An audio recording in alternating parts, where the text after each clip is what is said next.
We all want that unshakable confidence, right? Like that total feeling of knowing you'll succeed. But what if I told you that chasing a doubt-free life is kind of like building a house, but on a foundation of just like wishful thinking? It might look good in the beginning, but I think we all know it's bound to crumble when things get tough. Yeah, exactly. And that's where this idea of adaptive confidence theory comes in.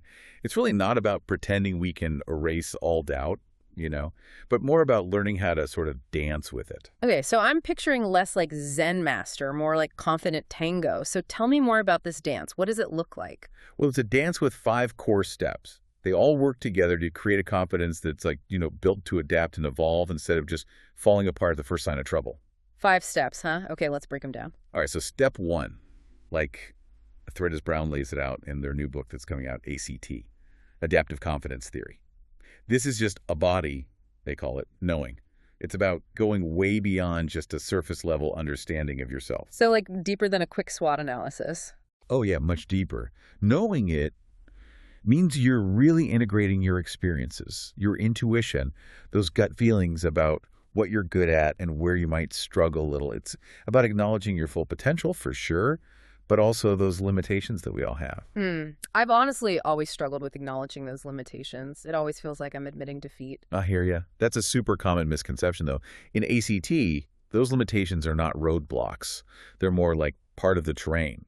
And understanding that terrain is key to building that strong foundation for your confidence. But knowing is just the first step.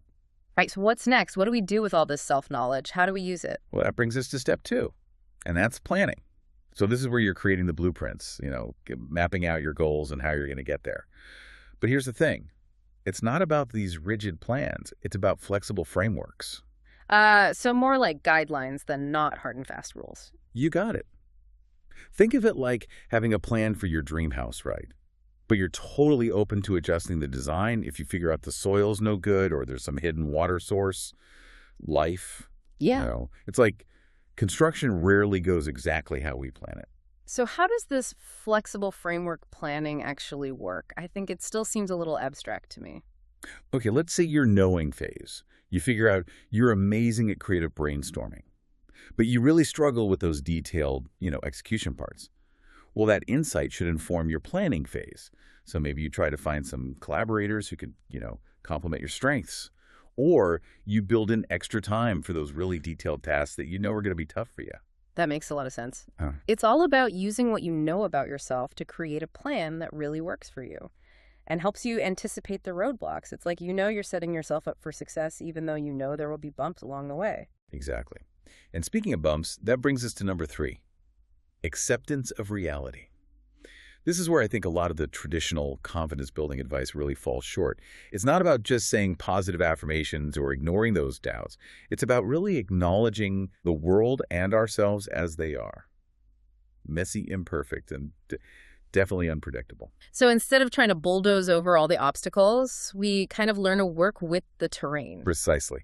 Acceptance of reality. Yeah. That's the key to building a confidence that can handle any storm.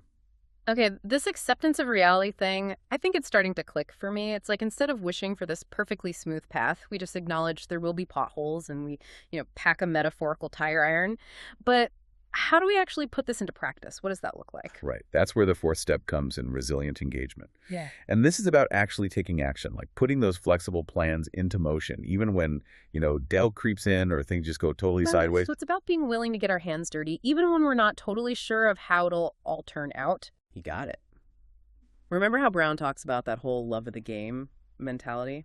That's what really fuels this resilient engagement. It's about finding that joy in the actual process, even when it's super challenging.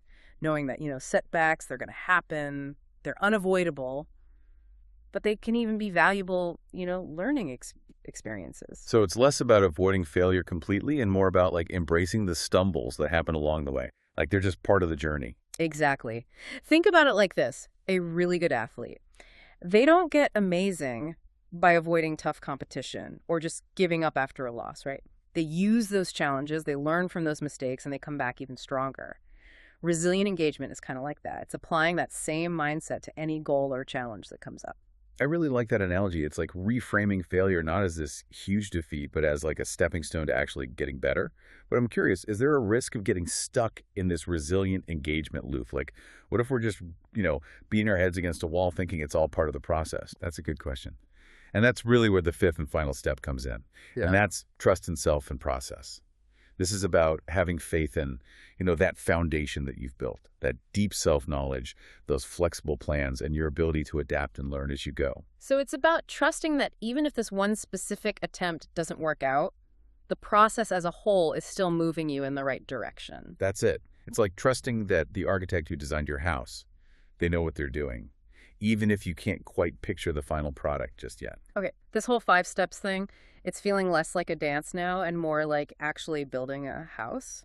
You've got the foundation of self-knowledge, the blueprints from the planning stage, and then we're acknowledging the terrain with acceptance, putting in the work with resilient engagement, but all while still trusting the architect in the entire construction process. I like that. That's a great way to think about it.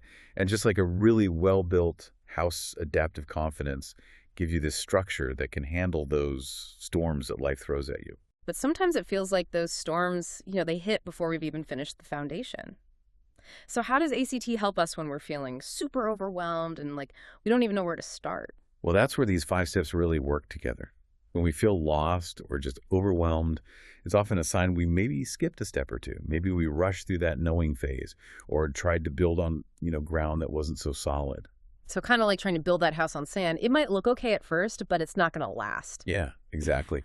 And in those moments, it's so important to just go back to the basics, revisit that knowing phase. Really look at your situation honestly, and then adjust your plans as you need to. Remember, ACT is all about being adaptable. It's not about having all the answers right away, but it's about developing those skills and that mindset to handle uncertainty with confidence and that resilience. This is really making me rethink how I set goals. I tend to get so focused on that final result that I forget to just appreciate the process and what I learn along the way. That's something we all do. We get so caught up in getting to the destination that we miss all the cool stuff and the growth that happens on the way. ACT helps us remember that the journey is important too, and that real confidence comes from accepting that, messy and unpredictable nature of life. It's starting to feel a lot less like a to-do list and more like a whole philosophy, like how to approach life. That's a really good point. Yeah. ACT, it's more than just a bunch of steps. It's a way of approaching life with more awareness and intention. Yeah. And resilience. It's about realizing that we're all works in progress. Yeah. We're constantly changing and adapting to everything that happens in our lives. Okay, I think you've convinced me. But I have to say, this whole adaptive confidence idea, it still feels a little abstract. Can you give me like a real life example of how this might work in like a professional setting? Definitely. Let's say you're in a meeting at work and your boss asks you to take on this new project. Yeah. And it's completely outside your comfort zone, like something you've never done before. Your first reaction might be fear or doubt. Like that feeling of, oh man, I'm not qualified for this. Yeah. Oh, I know that feeling so well. It's like that imposter syndrome monster is just like right there. For sure. But instead of letting that feeling stop you in your tracks, you can use those ACT principles. You start by just acknowledging those feelings of doubt. And then you go into that knowing mode. Ask yourself, what skills and experiences do I actually have that could work for this project? So it's about looking at what you've already got, even if it doesn't seem directly related to the task. Exactly. You might realize you're a great communicator, you're good at research, or maybe you learn things quickly. Those are all good things to have, no matter what the project is. Okay, so you've done some thinking about what you're good at. You've acknowledged the doubts and you've found some potential strengths. What's the next step? Okay, then you move into that planning mode. You ask some clarifying questions about the project. You break it down into smaller pieces that are easier to manage, and you figure out what resources or support you might need to get it done. So it's like you're making a roadmap even if it's really rough at the beginning. Yeah. Exactly. And remember, this plan, it should be flexible. It should let you make changes as you learn more about the project and what you're capable of. This is making a lot more sense now. It's like instead of getting totally overwhelmed by how big the task is, we're just breaking it down into smaller, more manageable pieces. That's it. And throughout all of this, you're practicing that acceptance of reality. You know that there are going to be challenges. You might mess up, and the project might not go exactly how you pictured it. So it's about accepting that those bumps in the road are going to happen and knowing that they're all part of learning. Exactly. And accepting that helps you work on the project with more resilience. You're not afraid to ask questions, to ask for help, or to change course when you need to. Okay, so we've talked about self-assessment, the planning and accepting reality.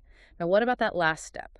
Trust in self and process. How does that work in this situation? Well, that's where you tap into that belief that you can handle this, even if it seems really scary right now. You trust that you've got the skills and you can figure things out, and that the whole process, even with the ups and downs, it's going to help you grow and learn. So it's like believing you can handle the unknown, even if you don't have all the answers right now. That's it. And that trust, it kind of becomes a self-fulfilling prophecy.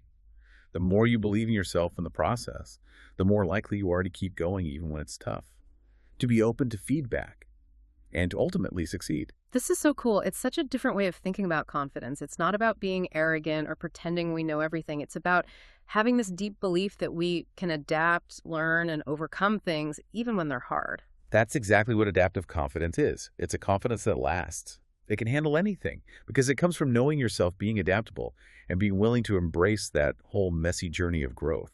This has been so insightful. I can already see how I can use this stuff in my own life, both personally and at work. That's awesome. Yeah. And remember, building this adaptive confidence is an ongoing thing. The more we use those 5 steps, the more natural they become, and the more resilient and confident we get when we face challenges. This has been such a great deep dive into adaptive confidence theory. We've covered so much. From those 5 core steps to actual examples of how this can help us handle challenges with more confidence and resilience, I'm feeling super inspired to try this out. That's great to hear. Just remember, the journey to more confidence, it starts with a single step. And when you use those ACT principles, you're giving yourself the tools and the mindset to do it all with grace and determination. And in the end, you'll have that unshakable confidence. This has been an awesome conversation. Before we finish up with our final thoughts, we're going to take a quick break and hear from our sponsors. We're back, and wow, that real-life example, it's really sticking with me. It's amazing how ACT can totally change those imposter syndrome moments into chances to actually grow. Yeah, it's all about how we look at things. Instead of seeing challenges as these big, scary threats, ACT helps us see them as opportunities to get better at using our adaptive confidence. And speaking of getting better, this whole deep dive has really shown me how important it is to really know ourselves.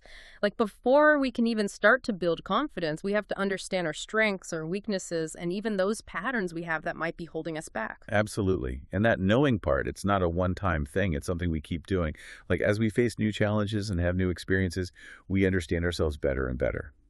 And that helps us with our planning, our acceptance, and all of our actions. It's like we're always working on those blueprints for our confidence house, right? Making changes based on what we learn. But what about when we hit those inevitable snags? Like when those doubts pop up and we feel like giving up? Well, that's when resilient engagement really comes in handy. It's like our secret weapon. Remember that love of the game idea? It's about finding that joy in doing things, even when it's tough, knowing that setbacks are going to happen and that they can teach us something. Right. So it's not about running away from failing, but more about accepting those stumbles as part of the whole journey. You got it. Think about a little kid learning to walk. They fall down so many times, but they always get back up. They just want to learn that new skill. That's resilient engagement. Okay, so we're cool with stumbling. We trust the process. But let's be real. Sometimes it feels like more than a stumble, like we totally wipe out. How does ACT help us when we feel like we've completely failed and we want to just quit? That's when trust in self and process becomes super important. It's about remembering that those moments when we feel defeated, they're not the end. They're just information. They're chances to learn, make adjustments, and try again. So instead of seeing failure as like a sign that we're not good enough, we see it as feedback, as something that can help us improve and feel more confident. Exactly. Adaptive confidence isn't about never failing. It's about being able to bounce back from those setbacks and becoming even stronger and wiser. Wow, this whole deep dive has been incredible. It's totally changed how I think about confidence. It's not about this magical belief that we're perfect. It's about learning how to handle all the ups and downs of life with grace, determination, and yes, that unshakable confidence. I'm so glad to hear that. And remember, building this adaptive confidence, it's a journey. It's about consistently working on those 5 steps, understanding ourselves better, making plans, accepting what's real, facing challenges head on, and trusting ourselves and the process. This has been an awesome conversation. Before we wrap things up, is there one main thing you want our listeners to take away from all of this? I'd say this. Next time you're facing a challenge that makes you feel unsure of yourself, remember those 5 steps of ACT. Dive into really understanding yourself, make a flexible plan, accept the situation for what it is. Tackle it with resilience and, most importantly, trust yourself in the process.